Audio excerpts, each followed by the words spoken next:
السلام علیکم، بسم اللہ الرحمن الرحیم۔ ایک کفن چور کا عبرتناک واقعہ۔ تاریخ میں ذرا اس واقعے کو بھی پڑھیں کہ جب حضرت حسن بصری رحمۃ اللہ علیہ کے زمانے میں ایک نوجوان اپنے باپ کی چھوڑی ہوئی بہت بڑی دولت میں نازاں ہو کر شراب و کباب کی مستی میں مبتلا اپنے وقت کا بہت بڑا زانی اور چور تھا۔ اس کی عیاشی، مستی، ظلم و بربریت، شہوت پرستی، چوری اور ڈاکے کے قصے زبان زد عام تھے، مگر اس کی ماں ایک بہت ہی نیک اللہ والی خاتون تھی۔ وہ ہر وقت اپنے اس بیٹے کو سمجھاتی تھیں کہ بیٹا ان گناہوں کی لت میں مت پڑو، بیٹا زنا چھوڑ دو، بیٹا شراب نہ پیو، بیٹا توبہ کر لو، نیکی کی طرف آ جاؤ اور میرے ساتھ چلو، ہم حضرت حسن بصری رحمۃ اللہ علیہ کے پاس جا کر تمہاری توبہ کروا لیں۔ وہ نیک بوڑھی اماں بہت منتیں سماجتیں کرتی رہیں، مگر وہ بیٹا باز نہ آیا۔ زمانہ گزرتا رہا، آخر کار بیٹا ایک انوکھے مرض میں مبتلا ہو گیا اور موت و حیات کی کشمکش میں آ گیا۔ جب اسے اپنی موت سامنے نظر آنے لگی اور جانے کا وقت یقینی طور پر قریب آ گیا، اب اسے احساس ہوا اور ندامت ہوئی، اب چارپائی پر لیٹا ہوا ہے، چل پھر نہیں سکتا، زندگی کی آخری ساعتوں میں پکارتا ہے، اے ماں تو ساری زندگی حسن بصری رحمۃ اللہ علیہ کا نام لیتی تھی، میں اب چل نہیں سکتا، خدارا آپ چلی جائیں اور حضرت حسن بصری کو ادب کے ساتھ عرض کر دیں کہ میں اب چل نہیں سکتا، میں آخری وقت میں ہوں، تھوڑا سا وقت نکال کر ہمارے گھر تشریف لے آئیں اور میری توبہ کروا دیں، مجھے تو توبہ کا طریقہ بھی نہیں آتا۔ یہ بوڑھی ماں کانپتے جسم کے ساتھ حضرت حسن بصری رحمۃ اللہ علیہ کے دربار میں پہنچی اور یہ درخواست پیش کی۔ حضرت حسن بصری رحمۃ اللہ علیہ نہایت ہی شفیق، محبت اور درد دل رکھنے والے بزرگ تھے، مگر اس وقت انہوں نے اپنا درس پڑھانے کے عذر کی وجہ سے اس نوجوان کے پاس آنے سے انکار کر دیا۔ ماں روتی دھوتی واپس آ گئی اور کہا، اے بیٹے تو بہت بد نصیب اور بدبخت ہے، حسن بصری رحمۃ اللہ علیہ جیسا بزرگ اور ولی بھی اب تیرے پاس آنے کو تیار نہیں۔ نوجوان یہ سن کر بے انتہا رو پڑا اور پھر اپنی بڑی ماں کو مخاطب ہو کر کہا کہ قبل اس کے کہ میری روح قبض ہو جائے، میری 2 وصیتیں سن لو اور قسم دیتا ہوں کہ اس وصیت پر عمل کرو گی۔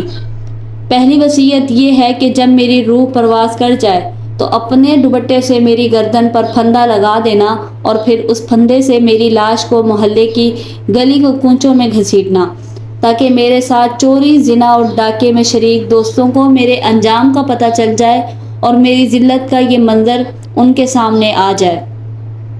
شاید میری لاش کے ساتھ ایسے عبرتناک سلوک کو دیکھ کر کسی کی توبہ کی توفیق ہو جائے۔ دوسری وصیت یہ ہے کہ میرے انتقال کے بعد میری قبر مسلمانوں کے قبرستان میں نہ بنانا، میں اللہ کی نظر میں بہت بدترین آدمی ہوں اور اللہ کا غضب مجھ پر شدید ہوگا، میں چاہتا ہوں اس غضب کی وجہ سے میرے اوپر اترنے والا عذاب میرے اوپر ہی رہے، کہیں ایسا نہ ہو میری وجہ سے میرے پڑوسی قبر والوں کو بھی تکلیف پہنچے۔ ان 2 وصیتوں کے بعد اس نوجوان نے دھاڑے مارتے ہوئے نظریں آسمان کی طرف کی اور ہاتھ اٹھائے معافیاں مانگتا رہا اور اس کی آنکھوں سے آنسو نکل کر اس کی گال پر ٹپک رہے تھے۔ ابھی ہاتھ اٹھائے ہوئے تھے کہ اس کی روح پرواز کر گئی۔ یوں یہ نوجوان اس دنیا سے کوچ کر گیا۔ اس کی موت کے بعد اس کی ماں دوبارہ حضرت حسن بصری رحمۃ اللہ علیہ کے دربار میں گئیں اور عرض کیا کہ حضرت، جس بیٹے کے لیے میں آپ کے پاس آئی تھی اب وہ جا چکا ہے، اس کا انتقال ہو گیا ہے، اب تو آپ آ جائیں، میرے بیٹے کا جنازہ پڑھا دیجئے، شاید آپ کے جنازہ پڑھانے کی وجہ سے اللہ کو رحم آ جائے اور میرے اس بد نصیب بیٹے کی بخشش ہو جائے۔ مورخین لکھتے ہیں کہ اس وقت حضرت حسن بصری رحمۃ اللہ علیہ کی شخصیت پر جلالی کی کیفیت طاری تھی۔ یہ بڑی ماں حضرت حسن بصری رحمۃ اللہ علیہ کی منتیں کر رہی تھی، مگر پھر بھی حضرت حسن بصری رحمۃ اللہ علیہ آنے کو تیار نہیں تھے۔ چنانچہ بڑی اماں دوبارہ واپس آ گئی اور بیٹے کی لاش پر کفن ڈالے رو رہی تھی کہ اچانک دروازے پر دستک ہوئی، دروازہ کھلتا ہے حضرت حسن بصری رحمۃ اللہ علیہ گھر میں داخل ہوتے ہیں اور پوچھتے ہیں کہاں ہے تمہارا بیٹا، کہاں ہے وہ ولی، کہاں ہے وہ بزرگ؟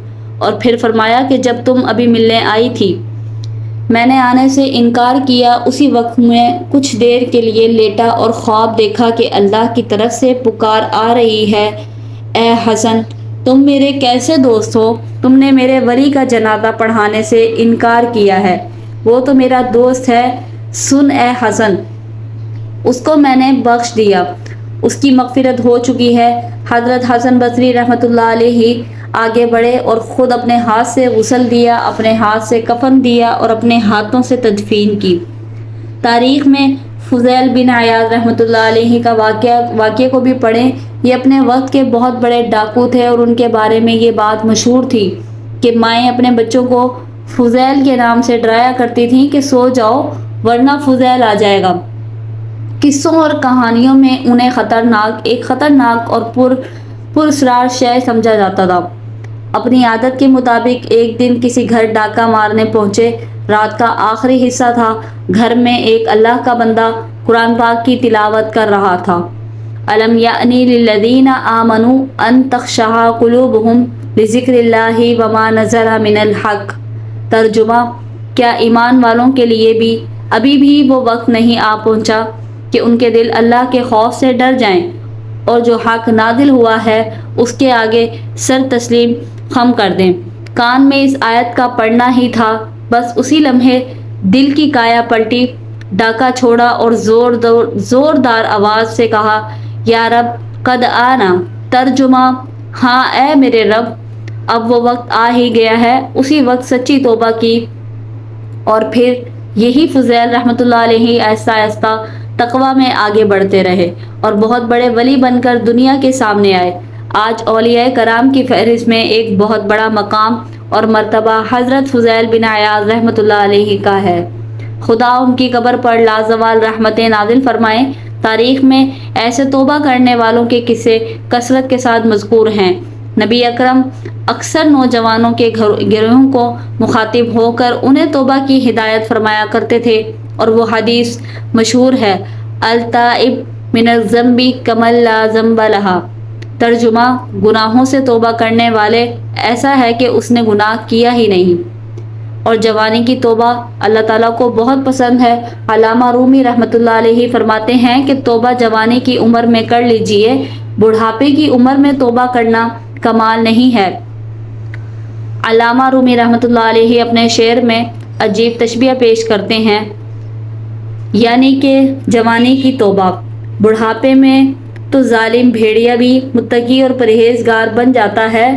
جوانی میں توبہ کرو، کیونکہ جوانی میں توبہ کرنا پیغمبروں کا شیوا ہے۔ انسان سے گناہ ممکن ہے، گناہ کے داعیے بھی پیدا ہوتے رہتے ہیں، لیکن ان گناہوں کے سامنے ڈٹ جانا اور اپنے رب سے معافی مانگنے والے کو حدیث میں بہترین مومن قرار دیا گیا ہے۔ آئیے عزم کیجئے، اپنے آپ کو گناہوں سے بچائیں گے، اپنے رب سے وفاداری کرتے ہوئے اور سچے دل سے توبہ کر کے اپنے ایمان کو مضبوط اور کامل بنائیں گے۔ حضرت سیدنا ابو اسحاق رحمۃ اللہ علیہ فرماتے ہیں کہ ایک شخص ہماری محفل میں آیا کرتا تھا مگر اس کا آدھا چہرہ ہمیشہ چھپا رہتا تھا۔ ایک مرتبہ میں نے اس سے پوچھا کہ تم اپنا آدھا چہرہ چھپائے رکھتے ہو، آخر اس کے پیچھے کی کیا وجہ ہے؟ مجھے اس راز سے آگاہ کرو۔ اس نے کہا کہ اگر آپ اجازت دیتے ہیں تو میں اپنا معاملہ بتاتا ہوں۔ میں نے کہا کہ بتاؤ اصل معاملہ کیا ہے؟ اجازت ملنے پر اس شخص نے اپنی عبرت داستان کچھ اس طرح سنائی کہ میں کفن چور تھا، میں نے کئی قبروں سے کفن چرائے، جب بھی کسی نئی قبر کے متعلق معلوم ہوتا تو فوراً وہاں پہنچ کر کفن چرا لاتا۔ ایک مرتبہ ایک عورت کا انتقال ہوا، جب اسے دفنا دیا گیا تو میں رات کو قبرستان پہنچا اور قبر کھودنا شروع کر دی۔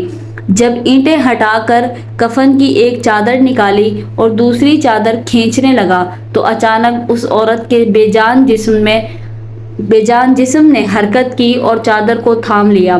میں نے کہا تمہارا کیا خیال ہے؟